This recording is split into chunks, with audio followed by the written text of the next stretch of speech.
Welcome to the Michigan Runner Show. Join us each time as we explore the people, the places, and the events that shape our great sport.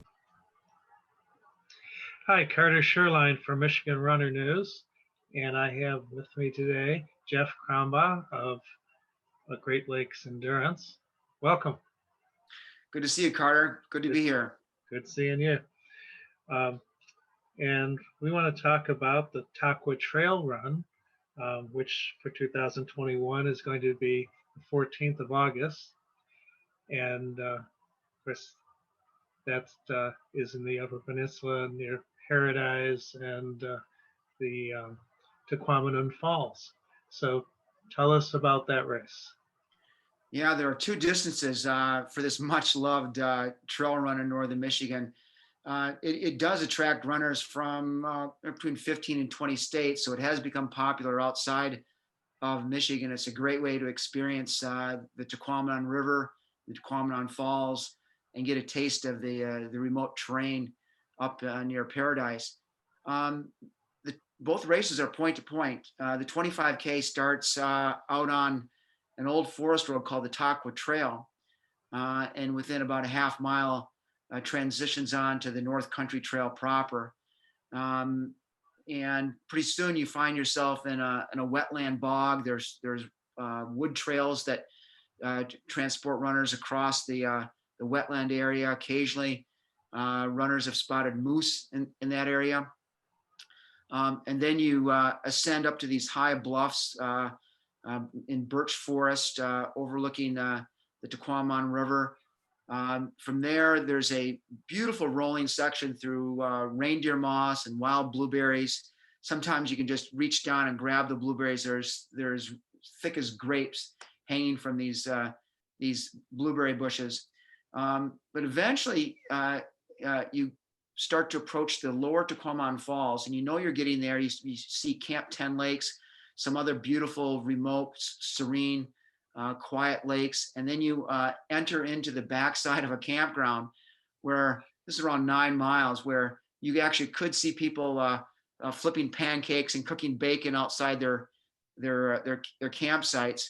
Runners think that's where the aid station is, but it's actually about a half mile up. And then at the lower Tahquamenon Falls, features one of the most remarkable sections of the whole race, where you're on a boardwalk and then later on a dirt single track right along the river, where you could actually almost reach out with your hand and feel the mist coming off of the lower falls.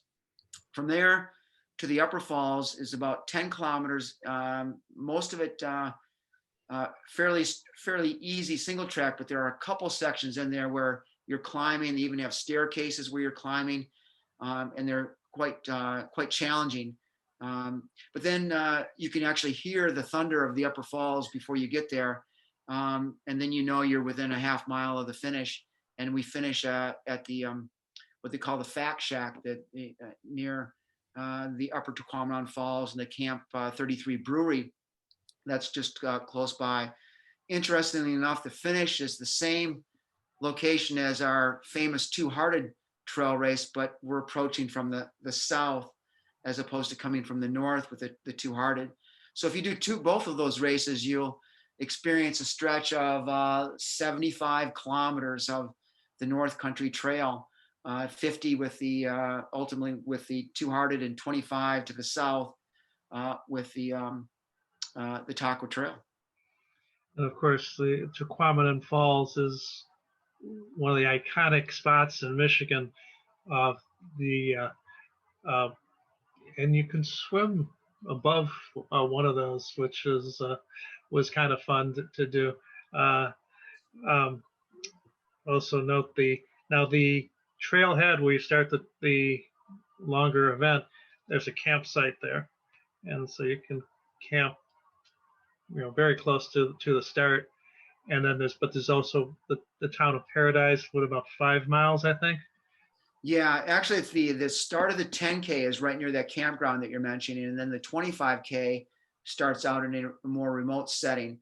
The Paradise, I think, is about 7 or 8 miles from the start of the 25K, and about 9 miles from the start of the from the 10K. So it is a bit of a drive, and And we have a bus, the local school system there helps us out with some busing to get people to the start. That way your car is waiting for you at the finish line. As you know, the logistics of a point-to-point race are always more challenging than a loop course, but they do provide the runner with an extraordinary experience of starting in one place and traveling a long distance and finishing at another. So the whole area in general makes for a great weekend rather than just up there for the race. To check out Whitefish Point, the Sulaks, the off of Paradise there itself is the water is so shallow you can walk out on that shelf quite a distance, and that's kind of neat. There's and wildlife. I know there's bald eagles in the area, and there's those woodpeckers, which those can get a little annoying at night.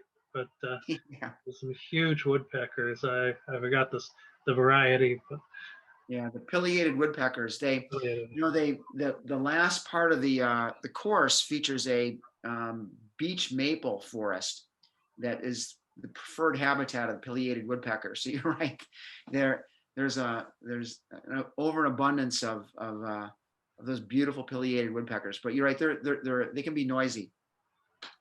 yeah.